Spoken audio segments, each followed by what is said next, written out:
इस कार्यक्रम के प्रायोजक है कृषि एवं किसान कल्याण मंत्रालय, भारत सरकार। हर जोखिम से निकल कर फसल आए, सुरक्षित हो जाए, फसल बीमा से हर किसान अब आत्मनिर्भर हो जाए। संकट के समय प्रधानमंत्री फसल बीमा योजना किसानों के लिए वरदान है। अब सूखा पड़े या बाढ़ आ जाए कोई डर नहीं, अब ओले पड़े या कीट पतंगे फसल खा जाए कोई फिक्र नहीं, क्योंकि हमने लिया है प्रधानमंत्री फसल बीमा।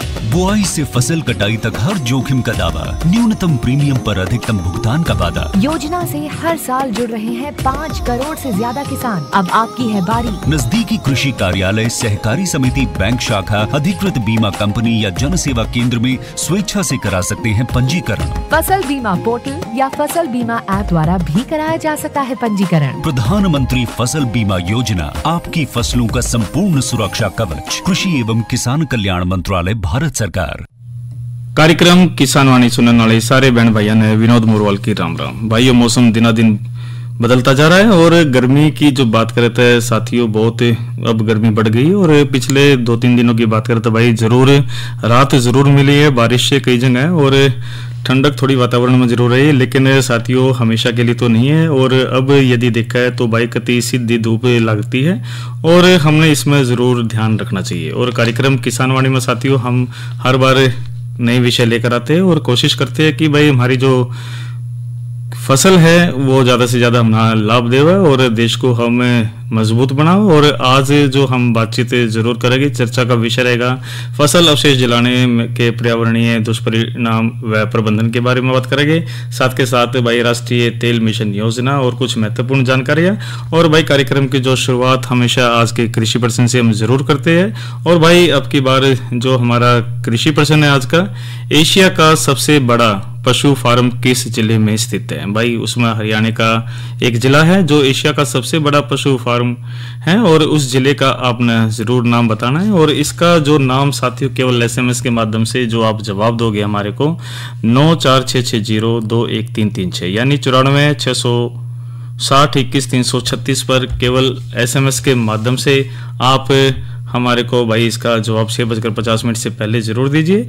और भाई आपका उत्तर का हमें इंतजार रहेगा। और भाई जो विजेता होगा उसको बधाई भी दोगे और भाई जो नाम है वो नाम भी लिए जाएंगे। तो बिना किसी देरी के भाई इसका प्रश्न का उत्तर जरूर दीजिए, एशिया का सबसे बड़ा पशु फार्म किस जिले में स्थित है? और साथियों साथ के साथ हम जो चर्चाएं हमेशा लेकर आते हैं, बातचीत भी करते हैं और जो एक्सपर्ट होते हैं हमारी कोशिश ये रहती है साथियों जो उनका अनुभव है वो हम साझा करें और कुछ ना कुछ उसमें जरूर सीखें। ऐसे ही भाई हमारी एक भेंटवार्ता हमने जरूर करी है और जिसका विषय है फसल अवशेष प्रबंधन पर जितेंद्र सिंह जो पूर्व निदेशक हरियाणा राज्य बीज निगम से है, उनसे बातचीत करी थी भाई प्रोफेसर गिरधारी जी ने। और बातचीत के बहुत बड़ी अंश हम जरूर सुन लेते हैं ताकि भाई इस पर महत्वपूर्ण चर्चा से हम अपने फसल को आगे बढ़ाओ। तो बिना किसी देरी के ये भेंटवार्ता सुनते हैं कार्यक्रम किसान वाणी में। आज हमारी बातचीत का विषय रहेगा फसल अवशेष प्रबंधन। बातचीत में हिस्सा लेंगे जितेंद्र सिंह गिल जो पूर्व निदेशक हैं हरियाणा राज्य बीज निगम के और एक प्रगतिशील किसान के रूप में भी काम करते हैं, जो गिल बहुत बढ़िया विस्तार पे और लंबे स्तर पे जो है अपनी खेतीबाड़ी की है। और उनकी जो प्रगतिशीलता है इससे स्पष्ट होता है कि जो कृषि के नए नए तरीके हैं उन सब को वो अपनाते हैं। तो उनसे हम बात करते हैं। तो जितेंद्र जी आपका हमारे स्टूडियो में स्वागत है। सभी किसान भाइयों को जितेंद्र गिल की तरफ से राम राम। जितेंद्र जी, जो कृषि है वो एक ऐसा विषय है जिसके बारे में बहुत से लोगों की बहुत सी अलग अलग राय हैं।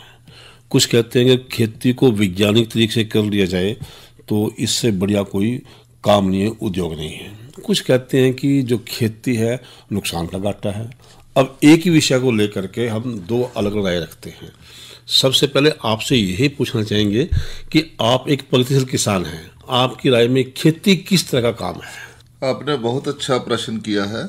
अगर किसान जागरूक हो, अच्छे तरीके से खेती करे, गवर्नमेंट इंडिया की गवर्नमेंट बहुत कुछ कर रही है, स्टेट गवर्नमेंट इस पे बहुत काम कर रहे हैं।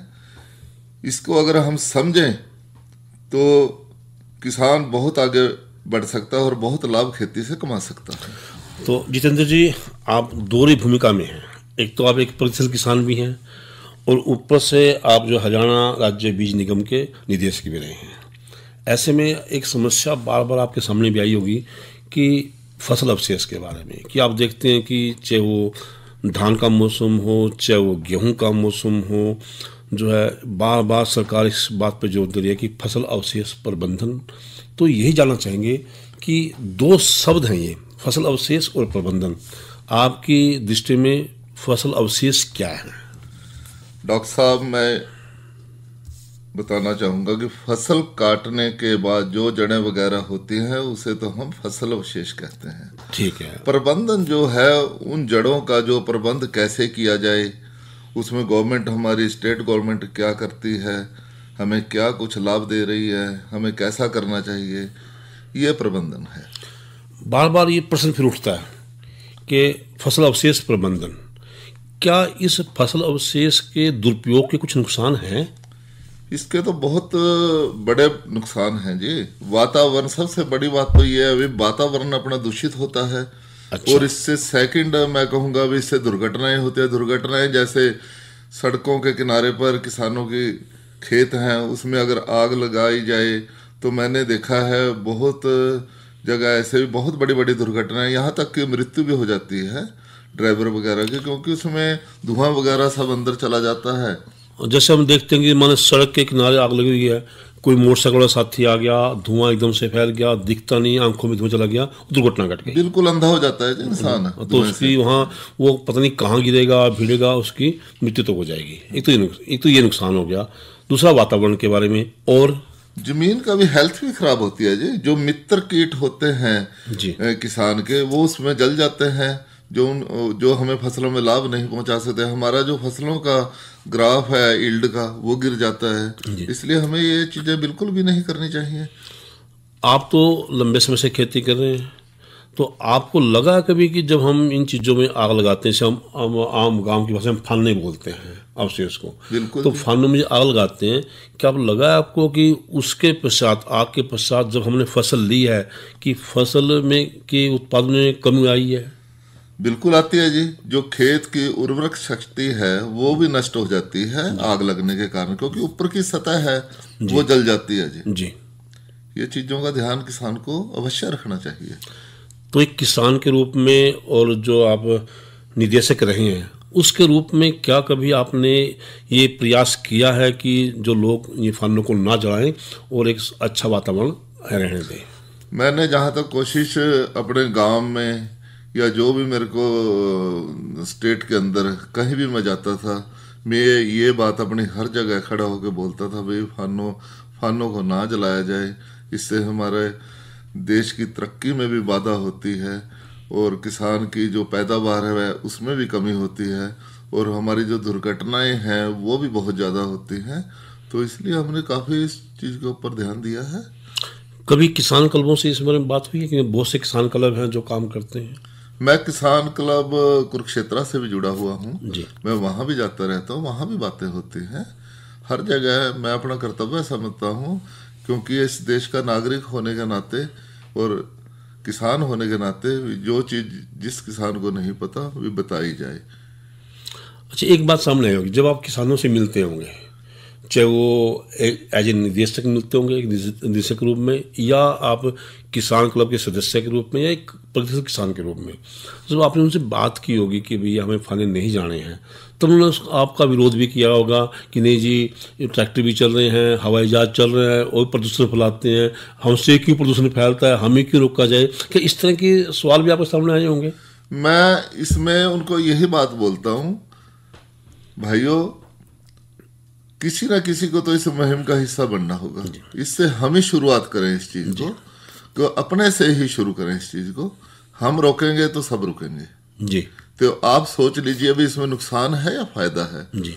और मैं उनको ये भी बताता हूँ, भारत सरकार इसके लिए बहुत प्रयत्नशील है जी। हमें बहुत चीज़ें इम्प्लीमेंट्स देती है, बड़े भारी भारी उस पर अनुदान देते हैं, उपकरण है, सब्सिडियां, जैसे प्लो है, मल्चर है, बहुत कुछ है, और सरकारें हमें पैसा भी देती हैं जी। जो किसान भाई उसमें आग नहीं लगाते तो सरकार हमें मदद भी करती है। कुछ प्रति एकड़ के हिसाब से कुछ ना कुछ दे रही होगी सरकार। हाँ, लास्ट ईयर हमें मेरा ख्याल लगभग 1000 शायद अब प्लस भी होने वाले हैं इसमें जी। सरकारें में समझती है जैसे जैसे किसान का खर्चा बढ़ता है तो वैसे वैसे काम करती है जी। तो बातचीत में कभी ऐसा नहीं हुआ कि जैसे आप जो हमारे किसान साथी हैं, हमें भी कहते हैं, आप हमें कहते हैं, जब हम जाते हैं जो है फील्ड में कि जी ऊपर हवाई जहाज चल रहा है, उसका प्रदूषण है, ये बताने की कोशिश की होगी हवाई जहाज का नुकसान तो बाकियों को है, लेकिन मिट्टी का नुकसान तो सीधा डायरेक्ट अपना ही है। अपने खेत की मिट्टी में आग लगनी है, अपने खेत भी जो खराब होना है। चलो हम तो यही बोलते हैं जी सभी को, अगर हम जागरूक होंगे तो सब जागरूक होंगे। तो अगर कोई ऐसी गलती करता है तो हमें भी उनको समझाना चाहिए। तो यानी सीधी सी बात यह है कि जब किसान अवशेष को नहीं जलाएगा, वो सबसे पहले तो अपनी जो जमीन है, माता है जो अनाज देती है, उसको बचाएगा, उसकी सेहत भी ठीक रहेगी, हेल्थ ठीक रहेगी। और दिन पे दिन समस्या इतनी आ गई कि रासायनिक खाद का प्रयोग, रासायनिक दवाइयों का प्रयोग इतना हो गया, उत्पादन फिर भी जहर खाना पड़ रहा है हमें। बिल्कुल, उसके लिए भी सरकार ने अब देसी गाय का प्राकृतिक खेती का शुरू कर रखा है। बहुत अच्छा उपाय है सरकार का, उस पर भी ध्यान देना चाहिए। तो बहुत सी चीजें हैं, हम अगर सरकार की इन बातों को ध्यान में रखेंगे सभी चीजों को, तो किसान आगे बढ़ता जाएगा। सरकार तो प्रयत्नशील है, सोचना तो हम किसानों ने है ना जी इस चीज के बारे में, हमने क्या करना है, कौन सा स्टेप उठाना है। जी जितेंद्र जी, एक सवाल और रहेगा मेरा आपसे कि जब हम खेती करते हैं, ज़्यादातर लोग छमाई गेहूँ, एक छमाई जो है आपने धान कर लिया, लेकिन बार बार ये कहा गया है कि यही परंपरागत खेती से ज़मीन की उत्पादन क्षमता कम हो रही है। क्या और कुछ तरीका भी है कि हम किसी एक फसल को छोड़ के कुछ और लगा लें? ये डॉक्टर साहब आपने बहुत ही अच्छा सवाल किया है। इसके लिए सरकार का बहुत फोकस रहता है, भाई ये धान की फसल को छोड़कर दूसरी फसलें लगाए। उसके लिए सरकार बहुत अच्छा, जैसे DSR बिना पानी के वो धान लगाएं, उसके लिए सरकार बहुत अच्छा अनुदान देती है। और एक बात और कि जैसे जैसे जमीन की उत्पादन क्षमता कम हो रही है, इसमें हरी खाद का महत्व बहुत रह जाता है। तो ऐसे में वो भी सरकार देखो जी, HSDC के काउंटरों पे ढांचे का बीज देती है जी, उसको ज्यादा से ज्यादा लगाना चाहिए। जो हरी खाद डालेंगे उससे तो बहुत ही अच्छा जी हेल्थ बनती है खेत की। DAP वगैरह के पीछे हम भागते हैं, भागने की जरूरत ही नहीं है। हम अपने खेत में ही देसी खाद लगाएं तो फसल भी आप देखना कैसे मुस्कुराएगी जी। एक सवाल जितेंद्र जी आपसे और है कि हम क्या देखते हैं कि दिन पे दिन एक तो जमीन की उत्पादन क्षमता कम हो रही है, ऊपर से हम किसी के भी कहने से कितना भी खाद गिर देते हैं। पूछ लो किसने, ये फलाने ने कहा था, पड़ोसी ने कहा था, उसने कहा था। क्या खाद सही मात्रा में गिरने के लिए क्या मिट्टी और पानी की जांच की आवश्यकता है? बिल्कुल ठीक सवाल किया है जी। भारत सरकार ने इसमें एक स्कीम चलाई है, हर खेत स्वस्थ खेत। इसमें स्टेट गवर्नमेंट ने, भारत सरकार ने बिल्कुल फ्री मिट्टी की जांच, आप सैंपल भेजिए, आपका बिल्कुल फ्री जांच होकर आएगी। और सैंपल भरने का जो भी तरीका है, आप चारों कोनों से मिट्टी लेके, एक सेंटर से लेके 6 इंच गहरी लेके 200-200 ग्राम मिट्टी लीजिए और उसकी जांच करवाइए। उसमें चार्ट में हर चीज का आ जाएगा, धान में क्या डालना है, गेहूं में क्या डालना है, ज्वार में किस चीज की कमी है इस खेत में। आप इस चीज को अपनाएं और इसका भरपूर फायदा उठाएं। और जो जांच है ये है भी निःशुल्क है? बिल्कुल निःशुल्क जी, कोई पैसा नहीं है। और जो है मेरे ख्याल से आजकल का जो मौसम है, समय है, वो बेहतर रहेगा मिट्टी जांच के लिए। ये समय आजकल होता है जी। जैसे मिट्टी का स्वास्थ्य बनाने के लिए रिवर्सिबल प्लो सरकार ने, गवर्नमेंट ने अनुदान पे दे रखे हैं, वो चलाइए है जी। और ढांचे का बीज लगाइए, उसमें खाद लगाइए। ये सब चीजें आजकल ही होती हैं जी। तो आजकल के जांच सब खेत खाली होंगे तो अब किसान जो है बिल्कुल आराम से अपनी मिट्टी की और पानी की जांच करवा सकते हैं। डॉक्टर साहब, ये एक यही महीना है जी, मई का, जिसमें हम ये सारी बातें कर लेते हैं। उसके बाद समय नहीं होता किसान के पास। आखिर में आपसे पूछूंगा मैं, क्योंकि आप एक प्रगतिशील किसान भी हैं और एक निगम के डायरेक्टर भी रहे हैं, आप हमारे किसान साथियों को क्या संदेश देना चाहते हो? मैं आखिर में यही कहना चाहूंगा, आप अपने खेतों में बिल्कुल भी आग मत लगाएं और सरकार का और समाज का सहयोग करें, और जो सरकारें हमें अनुदान राशि पे इम्प्लीमेंट्स दे रही हैं उनका भरपूर फायदा उठाएं, और जो भी धान छोड़कर दूसरी फसलें लगाते हैं उसके ऊपर भी सरकार बहुत लाभकारी योजनाएं दे रखी हैं, आप उनका फायदा उठाइए। एक चलते चलते एक जो सवाल पूछना रह गया था, एक स्कीम है सरकार की, मेरा पानी मेरी विरासत, हाँ जी, उसके बारे में क्या कहना चाहेंगे? उसमें तो या आप धान की फसल छोड़ दीजिए, मक्का ज्वार लगाइए और गिरदावरी का विशेष रूप से ध्यान रखिए, उसके ऊपर भी लगभग 8-9 हजार रुपए सरकार देती है जी। इन चीजों का ध्यान रखाए। DSR से पिछले साल 4,000 रुपए मिले थे, इस बार मेरे ख्याल सरकार 5,000 देने जाती है। आप जरा अनुमान लगाइए, अभी 1 किलो चावल पे 4500 लीटर पानी लगता है। अगर हम इसको सेव करेंगे तो हमारे जो आने वाली पीढ़ियां हैं वो भी खुशहाल रहेंगी। तो इन चीजों का हमें ही ध्यान रखना है किसान भाइयों ने। तो आपका कहने का मतलब यह है कि हम सब मिलकर के जो खेती कर रहे हैं, किसान है या जो खेती के साथ जुड़े उद्योग धंधे हैं, वो सब मिलके एक तो पानी को बचाएं, एक अपनी भूमि को जो है बांझ होने से बचाएं, क्योंकि जो आग लगती है वो हमारी भूमि बांझ होती है, वरना कल जो आने वाली पीढ़ी हमसे पूछेगी कि आपने हमारे लिए क्या छोड़ा। बिल्कुल जी, ये तो है ही है, क्योंकि ना फिर अनाज होगा ना उत्पादन होगा, फिर एक जो है एक अप्रत्यक्ष रूप से भूखमरी के शिकार होंगे और जो है मानव जाति पे सब ताड़ी दोनों हाथों से बचती है जी।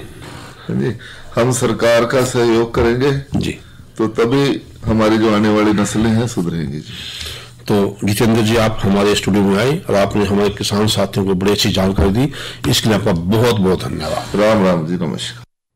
तो साथियों, ये हमने बातचीत के अंश से जरूर सुने और प्रोफेसर गिरधारी भाई ने बहुत अच्छी बातचीत जरूर करवाई, जो जितेंद्र सिंह जो पूर्व निदेशक हरियाणा राज्य बीज निगम से हैं। और वास्तव में साथियों, यदि देखो फसल अवशेष का प्रबंधन बढ़िया करते हैं तो साथियों पर्यावरण को हम बढ़िया रखते ही साथ के साथ जो मित्र कीट है साथियों, जो खेतों की जो बढ़िया पैदावार को आगे बढ़ाते हैं उसको में भी हम बढ़िया सहयोग दे सकते हैं। तो साथियों, ये तो आपने बातचीत के अंश सुने और अब जरूर जो चर्चा का जो विषय हमारा फसल अवशेष प्रबंधन, फसल अवशेष जलाने के जो पर्यावरणीय दुष्परिणाम है उसके प्रबंधन की भी हमने जरूर बातचीत जरूर कर लेते हैं। क्योंकि साथियों देखो, फसल अवशेष जलाने से जो मृदा में होने वाली हानियां तो है ही, साथ के साथ जो पर्यावरण के जो संबंधित दुष्परिणाम की बात करें तो भाई देखो, एक दो वैश्विक पतन जो ग्लोबल वार्मिंग को है उसको बढ़ावा मिलता है, साथ के साथ स्मॉग जैसी जो स्थिति पैदा हो जाती है जिससे भाई सड़क पर दुर्घटना होती है।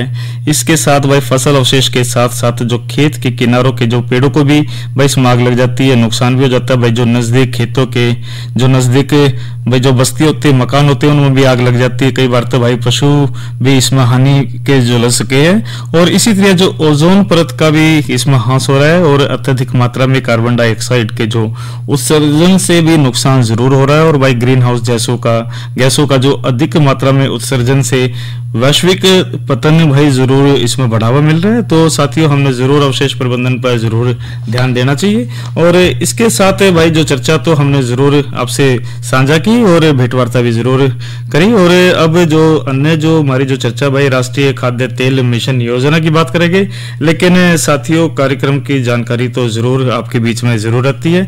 थोड़ी मौसम की भी जानकारी जरूर हम ले लेते हैं। आज का जो अधिकतम तापमान है 34 डिग्री और जो न्यूनतम की बात करें तो 22 डिग्री सेल्सियस से रिकॉर्ड किया गया। इसी तरह भाई आने वाले 24 घंटे की भी यदि हम बात करें तो भाई अधिकतम 33 और जो न्यूनतम है 22 डिग्री सेल्सियस रहने की संभावना है। और भाई जो कल के कृषि कार्यक्रम की यदि हम चर्चा करें तो भाई कल तो है रविवार, कार्यक्रम हम हमेशा लेकर आते हैं भाई थारी चिट्ठी मारे गीत, यानी कि आपकी चिट्ठियां और गीत जो आप पसंद करते हैं उनको हम जरूर सुनाते हैं और आपके नाम भाई जरूर बाजते हैं हर एक चिट्ठी में, चिट्ठी पत्री में। और इसी तरह भाई सोमवार को जो हम जो चर्चा का विषय लेकर आएंगे भाई अन्नदाता कार्यक्रम में, इसमें चर्चा करेंगे भाई गिलोय की काश्त में सावधानी की और नई फसल नई उमंग में हम जो सोमवार को चर्चा का विषय लेकर आए हैं। भाई जवार की बिजाई की बात करेंगे, जानकारी प्राकृतिक खेती की भी रहेगी और भाई मनोरंजन तो हमेशा रहता ही। और अब जो भाई बातचीत को आगे जरूर बढ़ाओगे, लेकिन साथियों हम भी भाई प्रगतिशील किसान बहन भाई उनका भी थोड़ा मनोरंजन करवा देते हैं और ये रागनी सुनते हैं कार्यक्रम किसान वाणी में।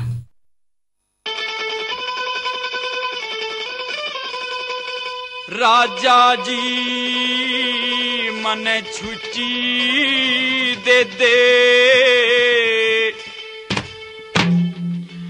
मेरी चिट्ठी आगी गोने की, पल पल होरी वार भूपया, समय नहीं से खोने की। राजा जी मन छुट्टी दे दे, चिट्ठी आगी गोने की, पल पल होरी वार भूपया, समय नहीं से खोने की।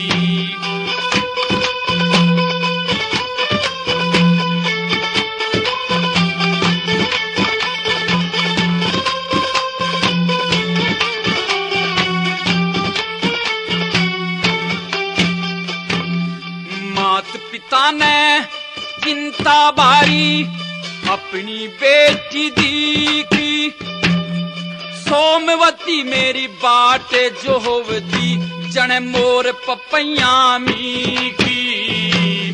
पढ़ते चिट्ठी हुआ उमंग मेरे, चाही होगी जी की।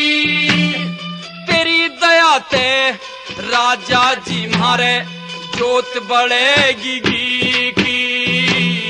किस्मत के मेरे द्वार खुले, किस्मत के मेरे द्वार खुले हैं, कड़ी नहीं जंग जोड़ने की।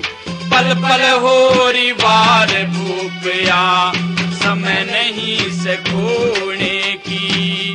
राजा जी मन छुट्टी दे दे, चिट्ठी आगी गोने की। पल पल होरी वार भूपया, समय नहीं से खोने की।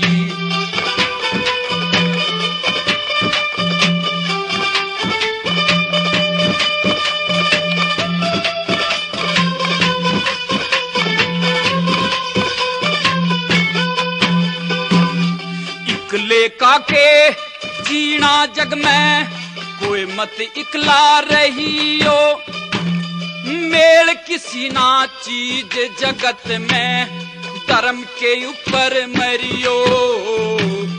15 दिन की अर्ज करूं सू, दया मेरे पे करियो। जा बेटा ससुराल डिगर, जा हंस के एक बे कहियो।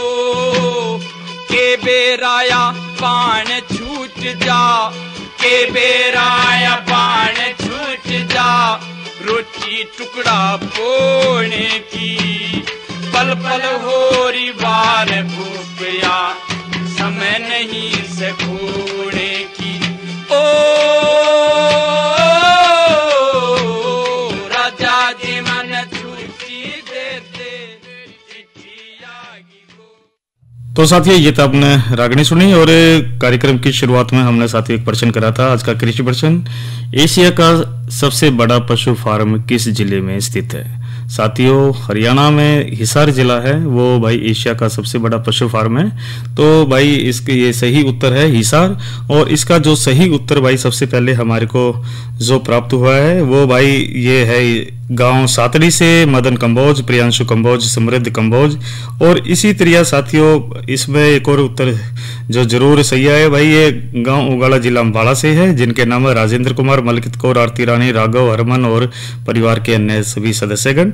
और भाई एक जरूर रोहतक से भी जरूर मस्तनाथ नगर से ये सही आंसर आया है उत्तर भाई प्रोफेसर जयसिंह खनगवाल। तो साथियों आप सभी को बहुत बहुत बधाई। और साथियों प्रयास जरूर करा है और हमेशा आप जरूर करते रहे। इंद्री से भी जरूर सही जवाब आया है।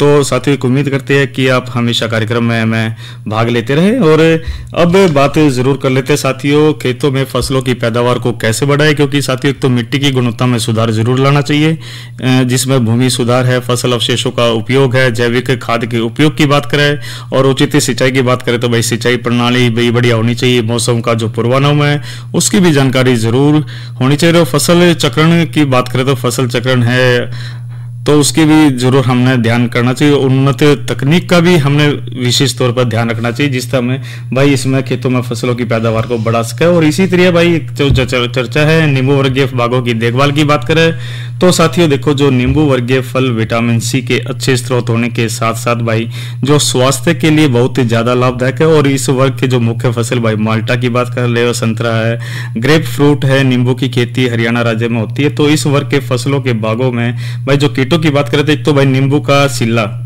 ये भाई नींबू जाति के सभी वृक्षों पर एक प्रमुख कीट है। इस कीट के शिशु गोल चपटे और नारंगी पीले रंग के होते हैं और प्रौढ़ भूरे रंग के होते हैं। और इसकी नियंत्रण की बात करें तो साथियों इसमें 750 मिलीलीटर ऑक्सीमेटोन मिथाइल को 25 सीसी या फिर 625 मिलीलीटर डाइमिथियोट जिसे हम रोगोर बोलते थे इसको 30 ईसी को, या फिर इसकी जगह भाई 500 मिलीलीटर मोनोक्रोप्टोफॉस का जो भाई 36 WS को 500 लीटर पानी में मिलाकर प्रति एकड़ का छिड़काव करे, जिस तरह भाई यह बीमारी इस पर काबू पाया जा सके। इसी तरह साथियों जो नींबू की लीफ माइनर भी है, यह भी एक बीमारी से है, तो भाई जो यही प्रयोग हमने इस पर करना है। और नींबू की सफेद मक्खी व काली मक्खी का भी हम जो बात करें तो भाई शिशु चपटे और हल्के पीले रंग के होते हैं जो नुकसान दे देते हैं। इसकी रोकथाम भाई इस कीट के नियंत्रण के लिए भाई 500 मिलीलीटर मोनोक्रोटोफॉल को 36 WSC को 500 लीटर पानी में मिलाकर प्रति एकड़ छिड़काव करें।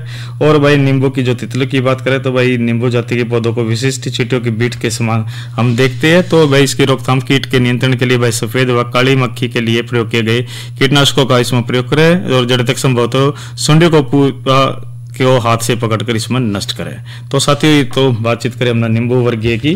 और इसी तरह साथियों किसान कॉल सेंटर है 1551, आप घर बैठे सारी जानकारी महत्वपूर्ण ले सकते हैं। और इसी तरह भाई फोन के माध्यम से आप PIB ऐप के माध्यम से आप जो केंद्र सरकार की राज्य सरकार की जितनी भी महत्वपूर्ण जो योजनाएं हैं भाई कृषि से संबंधित वो सारी घर बैठे आप इसमें ले सकते हैं। अरे क्या कर रहा है? इधर इधर इधर हम बोल रहे हैं तेरे बीजू का उतला बोल रहा है। पक्षियों से तो हम खेत को बचा लेते हैं, पर इन घातक रसायनों से कैसे बचाएं? मतलब? देख बेटा, तू जो ये अंधाधुंध रसायन मिलाता है ना, मिट्टी की सेहत बिगड़ने लगी है। और जब माटी ही कमजोर पड़ जाएगी तो उपज कैसे सेहतमंद होगी? अरे पहले ऐसा नहीं था, पूछना अपने बड़े बुजुर्गों से कैसे फसल लहलहाती थी, शुद्धता झलकती थी। हाँ, माटी भी तंदुरुस्त और लोग भी। पहली वाली बात कहाँ, पर अब तो सब यही डाले हैं। सब नहीं, आज भी लाखों जागरूक किसान परंपरागत विधि से फसल उगा रहे हैं, खर्चा कम और उपज की कीमत भी बेहतर पा रहे हैं। सच है?